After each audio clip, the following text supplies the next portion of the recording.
Akili yangu imeganda mbele sioni, minajiuliza nimefanya kosa gani? Mtoto asiki anatanga na dunia, hata wazazi wake wameamua kumchunia, mana anayofanya hayafai kunifanyia.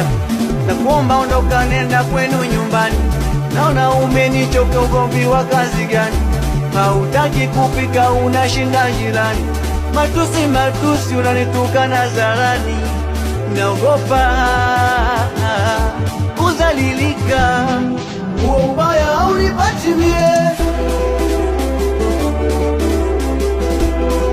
huo ubaya haunigusi mie, huo ubaya haunipati mie, huo ubaya haunigusi mie. Kila siku matatizo siyawezi, yani kulazimisha mapenzi. Mimi nawe mefika mwezi, nalala chini we unalala kitanda. Mama vibaya, haya uoni haya mwana Isaya, vibaya.